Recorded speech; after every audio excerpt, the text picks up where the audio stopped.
علی بھائی اگلا سوال ہے، عموماً سلسلہ نقشبندیہ کے صوفیاء و مشائخ کی جانب سے ذکر قلبی یعنی دل میں ذکر خفی کی اہمیت پر بہت زور دیا جاتا ہے، بلکہ ان بزرگوں کا یہ بھی دعویٰ ہے کہ دل کا ذکر زبان کے ذکر کرنے سے افضل ہے، کیونکہ زبان سے ذکر کرنے میں ہر وقت ریاکاری کا اندیشہ بھی لگا رہتا ہے۔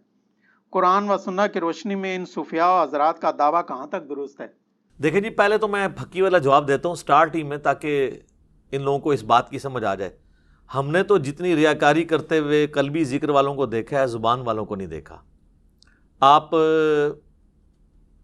المعروف داتا دربار چلے جائیں، جمعرات اور جمعے کی درمیانی رات کو، آپ گولڑا مزار پہ چلے جائیں، جمعرات اور جمعے کی درمیانی رات کو آپ کو کئی لوگ ملیں گے جنہوں نے حلقے لگائے ہوئے ہوں گے اور وہ ذکر قلبی کر رہے ہوں گے، اور یہ جو قمیض ہے نا ان کی، وہ بھی دل ایسے ایسے ہل رہا ہوگا، اور لوگ امپریس کر رہے ہوں گے کہ میرا قلب جاری ہوا ہے۔ اس کو کہتے ہیں قلب جاری۔ حالانکہ یہ ٹوٹلی فراڈ ہے، یہ سائنٹیفکلی پاسبل نہیں ہے کہ دل اس طریقے سے باہر ہلے۔ ان کو پتہ ہی نہیں ہے کہ اللہ نہ کرے ان کا بائی پاس ہو تو پھر ان کو پتہ چلے گا کہ دل ہوتا کدھر ہے۔ دل یہاں پہ نہیں ہوتا۔ دل یہ جو آپ کو گوشت کا لوتھڑا نظر آ رہا ہے، اس کے پیچھے بڑی مضبوط پسلیاں ہیں، ان کے پیچھے دل ہوتا ہے۔ صرف پسلی سے باہر دل نکلا ہے تو بندہ ہی مار جائے۔ وہ پسلی تو گرائنڈر چلا کے تو دل باہر نکالنا پڑتا ہے بائی پاس کے لیے۔ یہ جو ہل رہا ہوتا ہے نا، وہ گوشت، یہ مسل ہل رہے ہوتے ہیں۔ کئی لوگوں کو مسل کی تکلیف ہوتی ہے نا، تو بالکل آلموسٹ لگتا ہے کہ ہارٹ اٹیک ہو گیا۔ اگر آپ کو لیفٹ سائڈ پہ ہو، رائٹ پہ ہو تو پھر تو بندے کو صبر آ جاتا ہے کہ یار یہ مسل کی ہے۔ مسل کی تکلیف آلموسٹ جب وہ شدت میں ہوتی ہے، وہ لگتا ہے ہارٹ اٹیک کی، اور وہ مسلز میں ہو رہی ہوتی ہے۔ سردی کی وجہ سے ٹھنڈ لگ جائے کسی کو، وہ پھر ڈاکٹر چیک کرتے ہیں دل، وہ کہتے ہیں یہ تو مسل کی تکلیف ہے۔ وہ یہ جو اوپر والا گوشت کا جو لوتھڑا ہے نا، اس کو وہ پریکٹس کر کر کے نا اتنا کر لیتے ہیں، آپ بھی تھوڑی سی کریں تو ہو جائے گا، تو وہ ہلنا شروع کر دیتا ہے، اور لوگ یہ سمجھ رہتے ہیں ان کا دل جاری ہوا ہے۔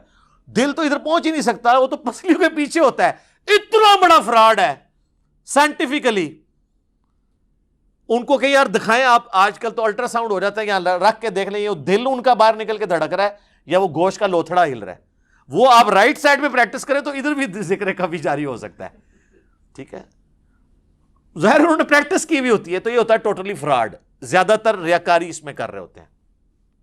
باقی جو واقعی دل میں اللہ کو یاد رکھتے ہیں نا، وہ تو ایک معاملہ الگ ہے۔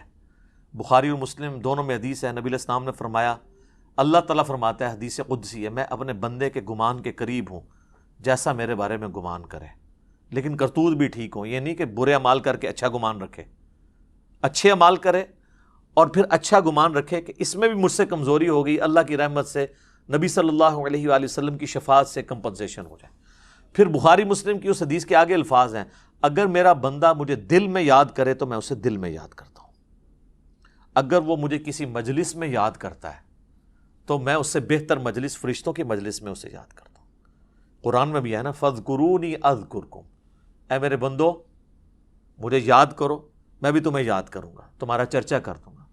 وَرَفَعْنَا لَكَ ذِكْرَكَ، نبی علیہ السلام کے لیے ہوا ہے نا، اللہ کو یاد کیا ہے، پوری دنیا میں اللہ نے ان کا نام بلند کر دیا۔ صلاۃ بر محمد و آل محمد، اللہم صلی علی محمد و علی آل محمد۔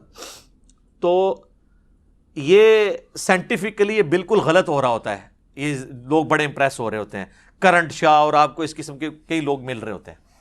آپ بنیادی اصطلاحات سمجھ لیں، ایک ہوتا ہے ذکر بالجہر، عربی میں کہتے ہیں بلند آواز سے ذکر کرنے کو۔ ہم دیکھیں نا، یہ ہم کہتے ہیں مغرب، عشاء اور فجر کی نمازیں جہری نمازیں ہیں، ان میں بلند آواز سے قرات ہو رہی ہوتی ہے۔ اور ظہر اثر کو ہم کیا کہتے ہیں؟ سری نمازیں، یہ سرن ذکر اس میں ہو رہا ہوتا ہے۔ تو ایک ہے ذکر بالجہر، اونچی آواز سے ذکر کرنا، اس کے مقابلے پہ ہے ایک ذکر خفی، آہستہ آواز کے اندر کرنا۔ اس کی بھی پھر دو قسمیں ہیں۔ ذکر خفی میں ایک ذکر قلبی ہے کہ جس میں آپ زبان نہیں استعمال کرتے، دل میں اللہ کو یاد کرتے ہیں، اور انسان پہ جب بہت مشکل وقت آتا ہے نا، اس وقت زبان بھی پھر ساتھ چھوڑ جاتی ہے، پھر اندر سے آواز نکل رہی ہوتی ہے، وہ ذکر خفی ہے، اس میں اللہ کی طرف متوجہ ہونا۔ اور ایک ذکر خفی کی فارم ہے سرن، یعنی زبان سے آواز بلند نہ ہو، بس اتنی ہو کہ اپنے کان خود سن رہے ہوں، کسی کو آپ نہ سنا رہے ہوں۔ یہ جو ذکر خفی ہے نا، یہ تو ہم پہ فرض ہے، اس کے بغیر نہ آپ کی نماز ہونی ہے اگر آپ کے اپنے کان نہیں سن رہے۔ ہاں باہر کوئی اونچی آواز ہے اور اس کی وجہ سے نہیں سن رہے، آپ اندازے سے پھر پڑھیں گے کہ وہ بند ہو جائے تو آپ سننا شروع کر دیتے ہیں۔ بعض لوگ تو اتنی اونچی نماز پڑھتے ہیں ساتھ والے بھی سن رہے ہوتے ہیں، وہ کہتے ہیں کانوں تک پہنچانا ہے۔ کانوں تک آپ نے یوں نکال کے نہیں پہنچانا، اندر سے اپنے کانوں تک پہنچانا ہے، آپ کو خود پتہ چل رہا ہو کہ آپ کیا پڑھ رہے ہیں، اس میں آپ کی زبان بھی ہل رہی ہے، آپ سن بھی رہے ہیں۔ شریعت کے جتنے احکامات ہیں نا، میجورٹی خفی ذکر کے ساتھ ہیں، لیکن زبان اور ہونٹوں کے ساتھ۔ نماز جہری نمازوں میں بھی آپ دیکھ لیں 17 رکھتے ہیں نا، 2 فجر، 4 ظہر، 4 عصر، 3 مغرب، 4 عشاء، 17 میں سے 11 جو ہے نا وہ آہستہ آواز میں، 6 بلند آواز سے، اور سنت نوافل تو سارے کے سارے ہی آہستہ آواز کے اندر ہے۔ نکاح اور طلاق اس میں بھی آپ نے زبان سے کرنا ہے ورنہ ہوگے نہیں۔ قسم اٹھانا اس کا تعلق بھی زبان کے ساتھ ہے۔ جانور قربانی کے لیے کرنا، یہ بھی اگر آپ زبان سے نہیں کریں گے جانور قربانی نہیں ہوگا۔ اللہ کا ذکر اگر آپ نے زبان سے نہیں کرنا، تو ہماری ہر چیز زبان ہونٹوں کے ساتھ جڑی ہوئی ہے۔ باقی یہ بات ان کی پارشلی درست ہے کہ اللہ تعالیٰ کو بہت بلند آواز کے ساتھ چیخنا اور ذکر کرنا ہے، جس طرح وہ دھاڑ رہے ہوتے ہیں اللہ کی۔ ہم بھی جب تھے دعوت اسلامی میں کرتے تھے، اور اس میں لوگ پھر وہ بے ہوش بھی ہو رہے ہوتے ہیں، کہتے ہیں وجد طاری ہو گیا۔ وہ وجد جو طاری ہوتا ہے نا، آپ چھوٹی سی سوئی ان کو مارے نا سارا وجد نکل جائے گا۔ اکثر فراڈی ہوتے ہیں، تو وہ آپ نعت کو چھوڑ دیں، ذکر کو چھوڑ دیں، آپ ویسے ہی آپ دیکھیں یہ لوگوں کو عشقی اقوالیوں کے اوپر بھی حال پڑ جاتا ہے۔ وہ پیورلی ایک سائنٹیفک فنامنا ہے ریزوننس کا، جب فریکوینسی مل جاتی ہے تو وہ لوگ ہو جاتے ہیں۔ اور گوروں کو بھی آتا ہے یہ نہیں ہے کہ وہ مطلب کوئی لوگ سمجھتے ہیں اس کو وجد آ جائے، کو اللہ کے حضور کو پہنچا ہوا ہے، ٹھیک ہے۔ پھر ہم پوچھتے ہیں صحابہ کرام کو کیا وجد آیا کرتے تھے؟ کہتے نہیں، انہیں ضبط بہت سی، ہر چیز کو ضبط بہت سی۔ تو ہی ضبط رکھا کرو، ریاکاری کر دو بے ہوش ہو کے، تھوڑے کوئی ضبط نہیں ہے، ریاکاری کر دو۔ اچھا، تو اللہ تعالیٰ کو بہت بلند آواز سے ذکر پسند نہیں ہے۔ اس کانٹیکسٹ میں سورۃ الاعراف کی جو بالکل آخر میں جا کے آیت آتی ہے نا، سورۃ الاعراف آیت نمبر ہے 205، اس میں اللہ تعالیٰ نے یہ ٹروتھ ریویل کیا ہے کہ اللہ تعالیٰ کو اس طرح کا ذکر پسند نہیں ہے جو بہت بلند آواز سے ہو۔ ہاں، سیکنڈ لاسٹ آیت ہے، وَاذْكُرْ رَبَّكَ فِي نَفْسِكَ، اور یاد کرو اپنے رب کو اپنے جی میں، تَضَرُّعًا وَخِيفَةً وَدُونَ الْجَهْرِ مِنَ الْقَوْلِ، عاجزی کے ساتھ اور پست آواز میں، بلند آواز کے ساتھ نہیں، بالغدو والآصال، صبح اور شام، ولا تکم من الغافلین، اور دیکھنا غافلین میں شمار نہ ہونا۔ یہاں ہے کہ اللہ کو یاد کرنا ہے بہت اونچی آواز سے نہیں، پست آواز سے، نرمی کے ساتھ، عاجزی کے ساتھ۔ اور دین کا مزاج یہی ہے۔ بخاری اور مسلم دونوں میں حدیث ہے، صحابہ اکرام کہتے ہیں ہم ایک سفر میں تھے، اور صحابہ اکرام میں سے کوئی بلند آواز سے سبحان اللہ، کوئی اللہ اکبر، کوئی لا الہ الا اللہ کا نعرہ لگا رہا تھا۔ تو آپ صلی اللہ علیہ وآلہ وسلم نے فرمایا کہ تم کسی بہرے اور غائب کو نہیں سنا رہے، تم اس کا ذکر کر رہے ہو جو تمہاری سواری کی گردن سے بھی زیادہ تمہارے قریب ہے، جیسا کہ اس کی شان کے لائق ہے۔ نحن اقرب الیہ من حبل الورید۔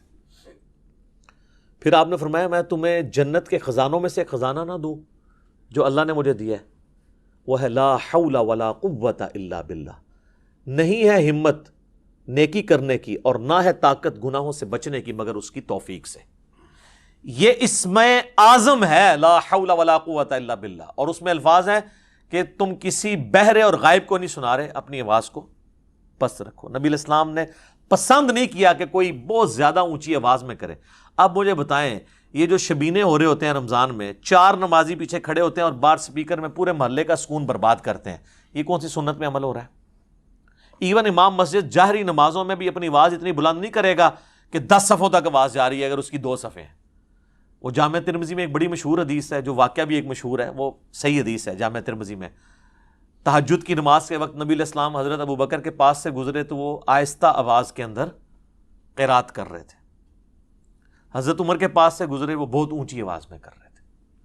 تو نبی علیہ السلام نے بعد میں ان سے پوچھا، حضرت ابوبکر نے کہا یا رسول اللہ میں آہستہ اس لیے کر رہا ہوں کہ جس کو میں سنانا چاہ رہا ہوں نا وہ میرے قریب ہے، وہ تو پست پست آواز کو بھی سنتا ہے، لیکن زبان سے ذکر یہاں پہ بھی تھا، میرا دل میں نہیں تھا۔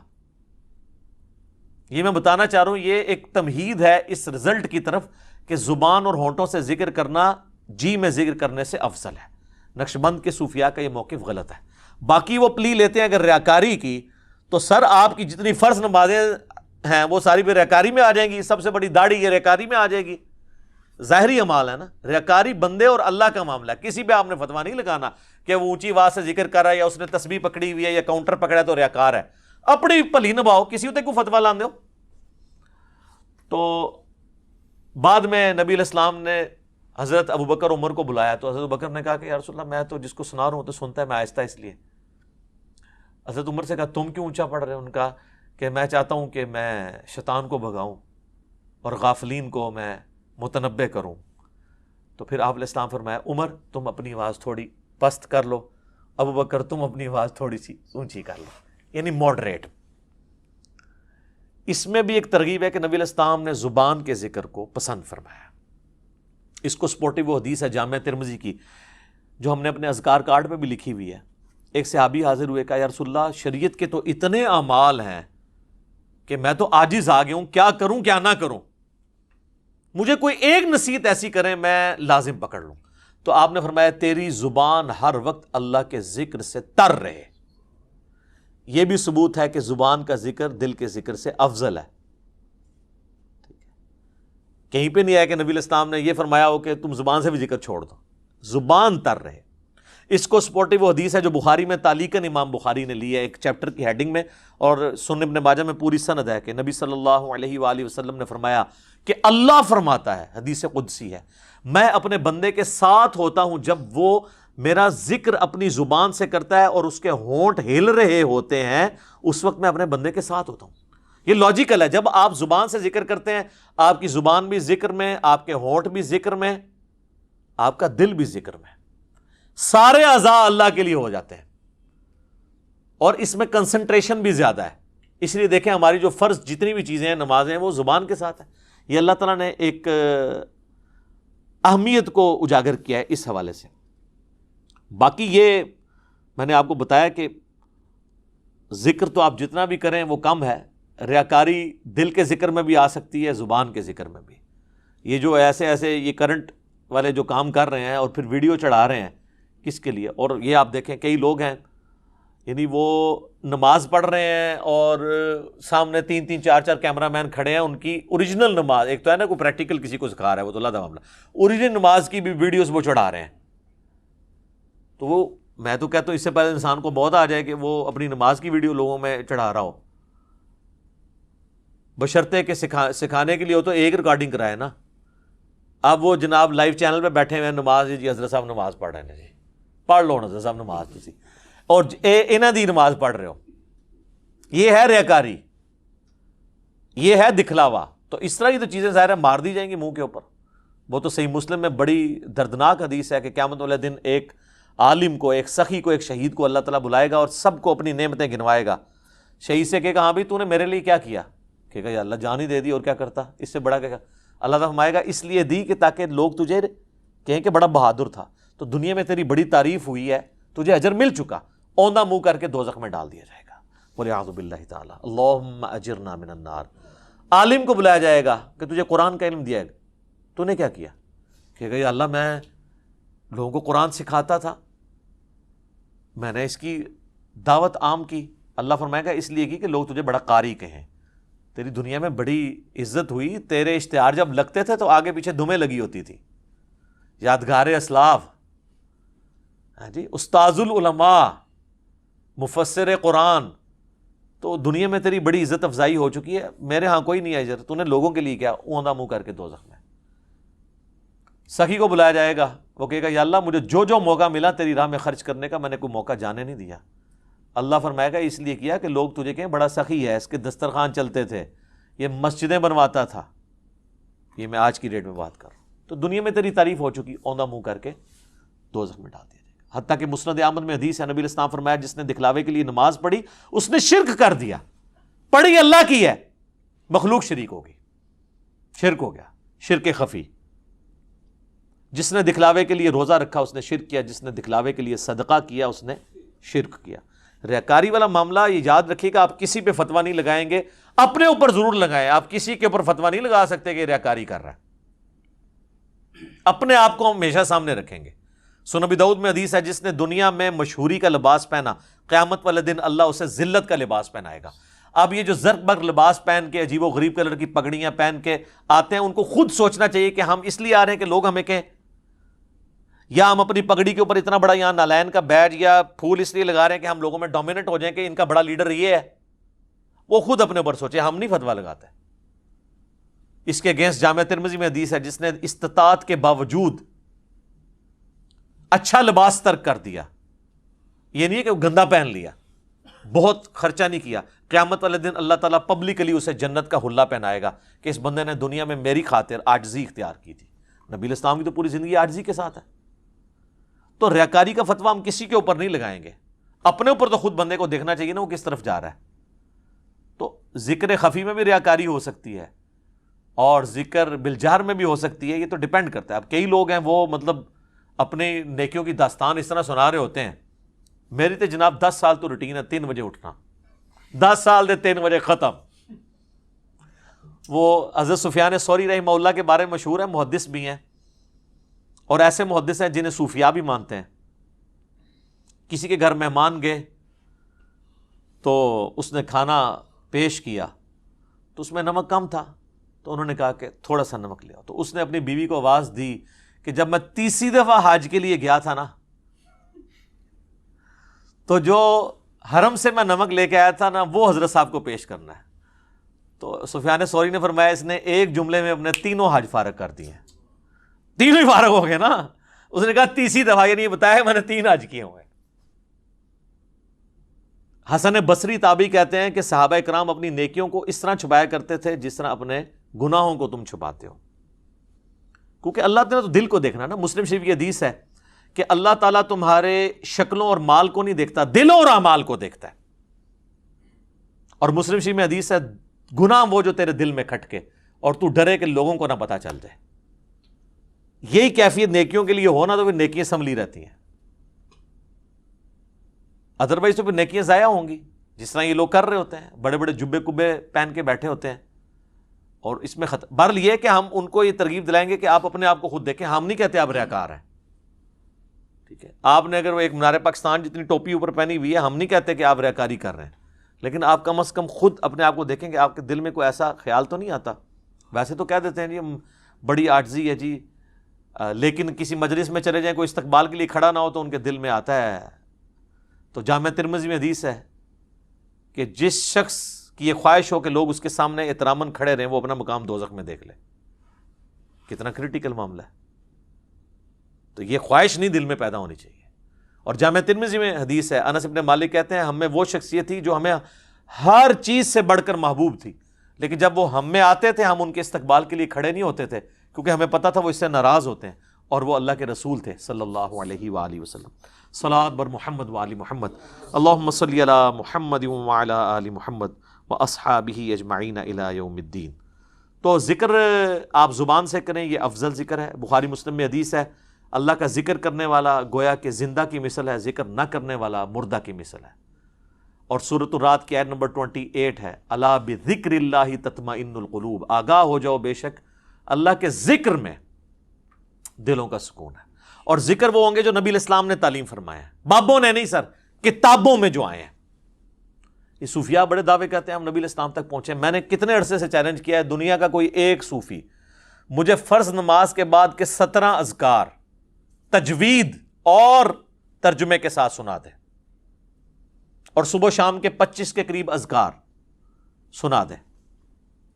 اس سے بڑا چیلنج ہے دیکھ کر نہ ایک دفعہ بغیر اٹکے ہوئے پڑھ کے سنا دے. وہ اٹکے گا اسی لیے کہ اس میں الفاظ ہی بڑے بڑے مشکل ہیں جو روٹین.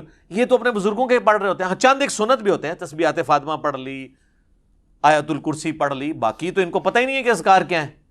اس لیے ہم نے آخرت کے بلو اور گرین کارڈ جمع کر دیے. آخرت کا گرین کارڈ ہے فرض نماز کے بعد کے اذکار, اور آخرت کا بلو کارڈ ہے صبح شام کے اذکار. جس طرح کہ دنیا میں گرین کارڈ امریکہ کی نیشنلٹی ہے اور یو کے کا ورک پرمٹ بلو کارڈ ہے. آخرت کے بلو اور گرین کارڈ آپ ڈاؤن لوڈ کریں ہماری ویب سائٹ کے اوپر جا کے ehlsunnatpak.com سے, اور ان اذکار کو پریکٹس کریں. ٹھیک ہوگا جی. ٹھیک ہو گیا جناب. اللہ تعالیٰ سے دعا جو حق بات میں نے کہی اللہ تعالیٰ ہمارے دلوں میں راسخ فرمائے. اگر جس بات میں میرے منہ سے کوئی غلط بات نکل گئی تو اللہ تعالیٰ محو کر دے. سبحانک اللہم و بحمدک اشہد ان لا الہ الا انت استغفرک و اتوب الیک وما علینا الا البلاغ المبین. جزاکم اللہ خیرا.